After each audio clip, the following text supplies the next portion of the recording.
Hello student, तो कैसे हो आप लोग। तो हम आपको बता रहे थे भारतीय राज्य व्यवस्था इंडियन पॉलिटी में आपको पढ़ा रहे थे election commission of India, Bharat का चुनाव आयोग और भारत में निर्वाचन कैसे होता है। तो उसमें एक महत्वपूर्ण बात हमने आपको पहले बताई थी कि भारत के संविधान में निर्वाचन आयोग का उल्लेख किस अनुच्छेद में और किस तरीके से किया गया है।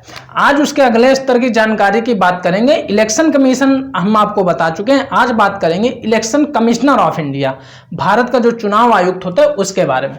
तो जैसा कि हमने बताया था कि आर्टिकल 324 से चुनाव जो है आयोग के बारे में बात करी गई है, निर्वाचन आयोग के बारे में बात करी गई है। इसी के 4 नंबर पे चुनाव आयुक्त की बात करी गई है, इलेक्शन कमिश्नर की बात करी गई है। क्या बात करी गई है इसमें? बात ये करी गई है, पूरी कहानी हम आपको समझाएंगे, ध्यान से सुनिएगा। पूरी बात 1-2 मिनट की कहानी में समझ में आ जाएगी।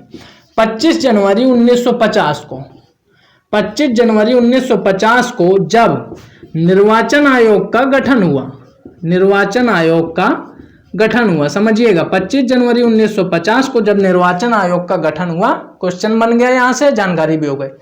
उस टाइम पे जो ये चुनाव आयोग था, निर्वाचन आयोग था, ये एकल सदस्यी था, ठीक है ना, एकल सदस्यी था।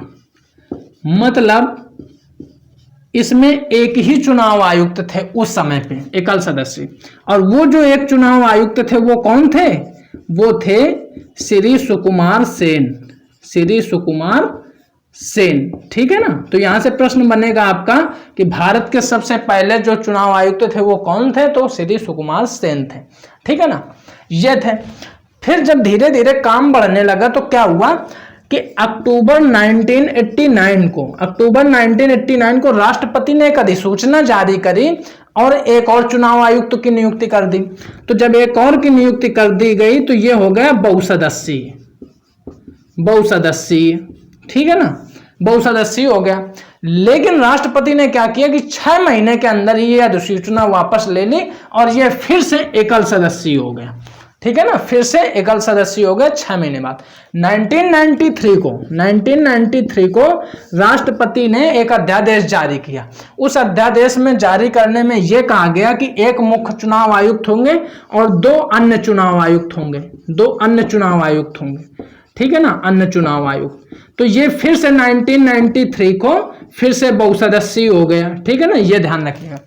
अब यहाँ पे एक चीज ध्यान देने की ये बात है कि 2 अन्य चुनाव आयुक्त, एक मुख्य चुनाव आयुक्त, तो क्या दोनों की जो पावर है वो क्या अलग अलग होते हैं? नहीं, जो 3 चुनाव आयुक्त होंगे उनमें एक मुख्य नाम के होते हैं, लेकिन तीनों का काम बराबर होता है, पावर तीनों की इक्वल होती है। दूसरी जानने की बात यह है कि राष्ट्रपति के इतना काम किया, तो आप एक बात यहां से और आपको समझ जाना चाहिए कि जो चुनाव आयुक्त की नियुक्ति है वो किसी तरीके से नहीं होती है, उसकी नियुक्ति राष्ट्रपति स्वविवेक से करता है, पहली बात। तो उसमें अब योग्यता की बात आ जाती है कि योग्यता क्या होनी चाहिए। तो योग्यता संविधान में कोई उल्लेखित नहीं है, तो राष्ट्रपति स्वविवेक से, ठीक है ना, राष्ट्रपति स्वविवेक से करता है इनकी नियुक्ति। तो इसमें योग्यता का कोई बाउंडेशन नहीं है, किसी की भी नियुक्ति कर सकता है। अब इसके बाद इसका टेन्योर की बात करें, जो अवधि है उसकी बात कर लें, तो जो चुनाव आयुक्त हैं यदि वो 65 वर्ष के हो गए हैं, ठीक है ना, तो वो रिटायर हो जाएंगे। इसके अलावा मैक्सिमम 6 साल का उनका कार्यकाल अवधि होती है, ठीक है। दूसरी बात, यदि उनको कदाचार का दोषी पाया जाता है तो उनको महाभियोग प्रक्रिया द्वारा भी हटाया जाएगा, महाभियोग प्रक्रिया द्वारा भी हटाया जाएगा। और या इसके अलावा वो अपना पद छोड़ भी सकते हैं, पद छोड़ भी सकते हैं, रिजाइन भी दे सकते हैं। ये महाभियोग जो प्रक्रिया होगी वो कैसी होगी वो बताते हैं। जो सुप्रीम कोर्ट के जो मुख्य न्यायाधीश होंगे, ठीक है ना, सुप्रीम कोर्ट के, फाइनली ये समझ लो, सुप्रीम कोर्ट के न्यायाधीश को हटाने की जो महाभियोग प्रक्रिया होती है उसी तरीके से इनको हटाया जा सकता है। ये तो हो गई पूरी चुनाव आयुक्त के बारे में जानकारी। अब चलिए यहाँ पे 2 सदस्यीय हो गया, ठीक है ना, तब से ये 2 सदस्यीय बना है। अब यहाँ से एक प्रश्न आपका बन जाता है कि वर्तमान में चुनाव आयुक्त कौन है? तो प्रमुख है आपके सुनील अरोड़ा, सुनील अरोड़ा, ठीक है ना, ध्यान रखिएगा। दूसरे आपके हैं राजीव कुमार, और तीसरे आपके हैं सुशील चंद्र, ये वर्तमान में है, ठीक है ना, सुशील चंद्र है। ये 3 आपके मुख्य चुनाव आयुक्त हैं। बाकी हमने आपको बता दी। अब क्वेश्चन देख लो, क्वेश्चन कैसे पूछा जाएगा वो आपको बहुत जरूरी है। 2-4 क्वेश्चन देख लो जल्दी जल्दी। जैसे कि क्वेश्चन एक पूछा गया था आपका, इलेक्शन कमीशन के जो मेंबर है उनके लिए एलिजिबिलिटी क्या है। तो मैंने आपको पहले ही बता दी, एलिजिबिलिटी के बारे में कोई उल्लेख संविधान में नहीं किया गया है। तो उसमें आपको ऑप्शन दिया होगा कि वो कानून के ज्ञाता होने चाहिए, इतने वर्ष तक उन्होंने वकालत करी होनी चाहिए, उनकी उम्र ये होनी चाहिए, ऐसा कुछ दिया होगा। लेकिन ये सारे ऑप्शन गलत हो जाएंगे। उसमें एक दिया होगा नन का ऑप्शन, ठीक है ना, और ये दिया भी था जब पूछा गया था क्वेश्चन में, तो ये वाला आपका करेक्ट हो जाएगा। दूसरा क्वेश्चन आपका पूछा गया था कि स्टेट इलेक्शन कमीशन को किसके सिफारिश के आधार पर हटाया जा सकता है, मतलब जो प्रादेशिक चुनाव आयुक्त है उनको किसकी सिफारिश के आधार पर हटाया जा सकता है।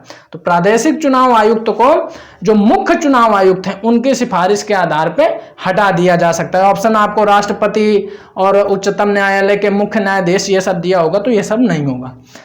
तीसरा क्वेश्चन आपका है, निर्वाचन आयोग के बारे में कौन सा स्टेटमेंट सही नहीं है। अब ये देखो, ये बड़ा इंपॉर्टेंट है, ऐसे क्वेश्चन आते हैं। कौन सा स्टेटमेंट दिए गए हैं आपके, ये एक परमानेंट और इंडिपेंडेंट बॉडी, ये एक स्थायी और स्वतंत्र जो है एक संस्था है, तो ये बात बिल्कुल सही है।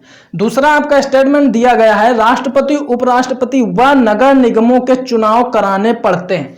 तो ये देखो यहां पे समझो, मैंने आपको बताया था सारे लोकसभा, ठीक है, राज्यसभा, विधानसभा, विधान परिषद, ठीक है ना, इसके अलावा राष्ट्रपति, प्रेसिडेंट, वाइस प्रेसिडेंट, इन सब के चुनाव में इसकी भूमिका है। लेकिन जो नगर निगम के चुनाव है उसमें इसकी भूमिका नहीं है। तो यहां से यही आपको करेक्ट ऑप्शन हो गया, ये ऑप्शन गलत है और यही पूछा गया था कि कौन सा स्टेटमेंट रॉन्ग है, ठीक है ना। तो समझ गए ना, ऐसे क्वेश्चन आएंगे।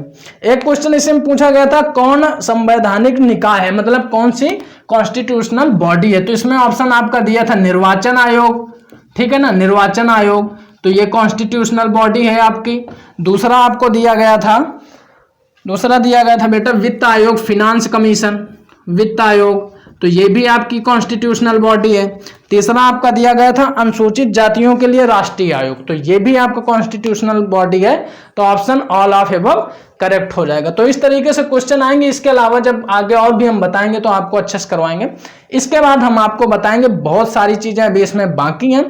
ईवीएम क्या होता है, वीवीपैट कैसे लगा, ईवीएम कब से लगा, तो जितने भी क्वेश्चन और जो भी बनेगा सब आपको बताएंगे नेक्स्ट वीडियो में। तो thanks for watching, have a good day.